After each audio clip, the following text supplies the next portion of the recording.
Hello, this is Claus Jensen presenting Game 9 of the Anand Gelfand match. And after 6 dull games, we have had excellent entertainment in the second half of the match. Both Game 7 and 8 saw a win for the player with the white pieces, and today's game was also quite interesting. And Gelfand was white and Anand had the black pieces, and as usual, Gelfand opened the game 1d4.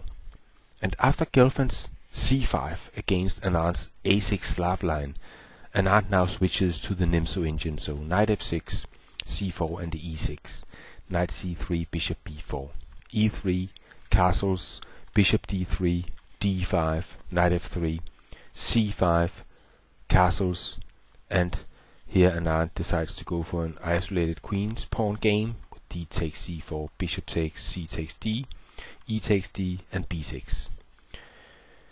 Bishop g5, bishop b7, queen e2, knight bd7, rook ac1, rook c8, and bishop d3. And now Anand could have played bishop e7, but this is a little passive, and after bishop a6, white has the better game. And also h6 was a move here. Then after bishop d2 and taking on c3, then white could consider taking with the bishop and play knight e5, and also play for a d5 at some point. So in the game, Anand exchanged on c3 immediately. B takes c, queen c7, and c4. Well, at this point, bishop a6 idea is not so good, because then queen c4 and black could make a good blockade on white's central pawns. So instead, Gelfand plays c4, and now Anand made a surprising decision for me. He exchanged on f3, and after queen takes f3, I then expected that the reason for exchanging this knight on f3 for the good bishop was to that the intention was to play e5 here, e5,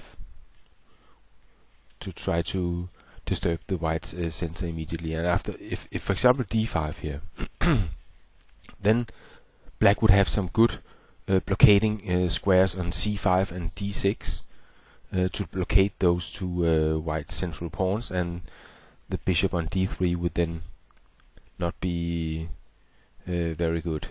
So that would not be too scary for black, but white has bishop f5 instead, and that's very much stronger than d5. For example, e takes d4, then bishop takes f6, knight takes, and there goes the exchange. And if not e takes d4, but instead rook c to e8, for example, then c5 with the idea of c6, and if takes e4, for example, then queen h3 is strong, with several threats here. And if, for example, h6, then c6, knight e5, bishop takes, g takes, queen takes, knight g6 with a very nice attack for white. So e5 is not possible because of this strong bishop f5. So instead, Anand played rook f to e8.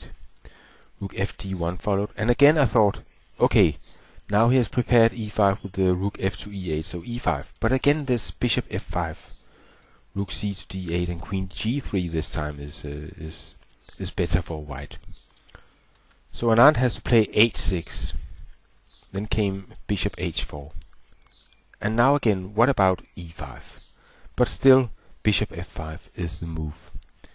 So Anand played queen d6, perhaps planning queen b4, and with Anand failing to complete this e5, it's Gelfand who makes the move in the center, and he played c5 in this position.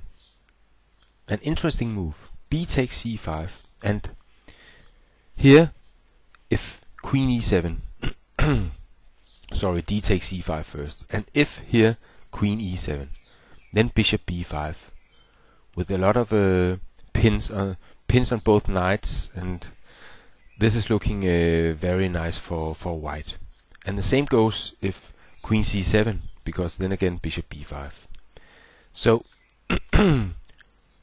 Anand is practically forced here to give his queen for rook and bishop. Rook takes c5, and then comes bishop h7 check.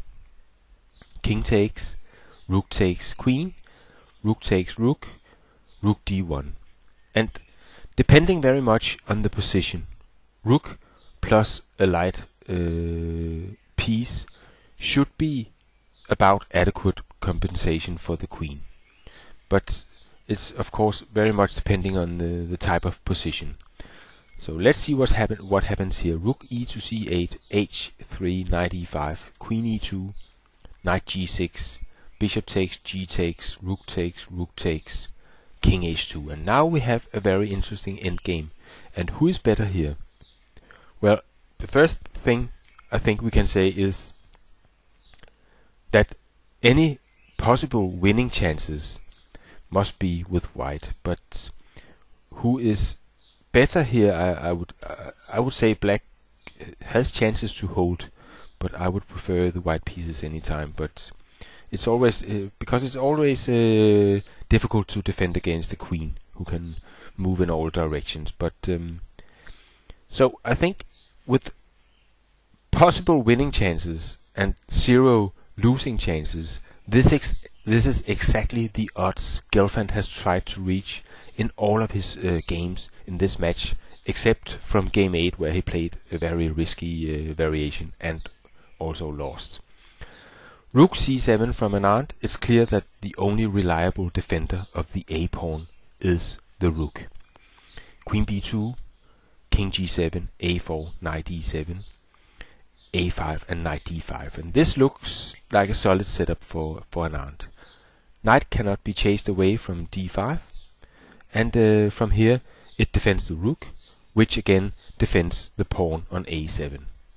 So this is a puzzle that Gelfand will have to solve to win this game, and I don't think that's easy at all. a6, king h7, queen d4, and now f5 from Anand, giving the knight also a square on f6.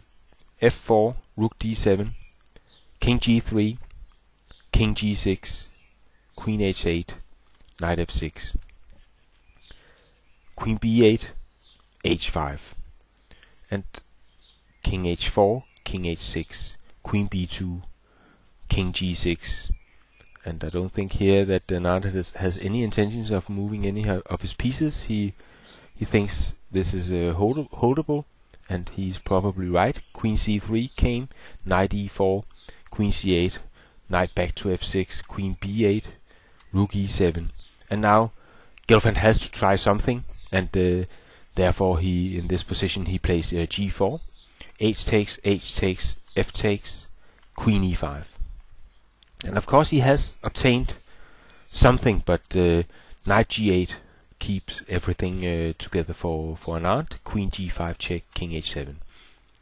Queen takes g4, winning this pawn, but it's to no avail. f6, queen g2, king h8, queen e4, and after king g7, the players agreed that this is not winning for white anymore, and they agreed on a draw.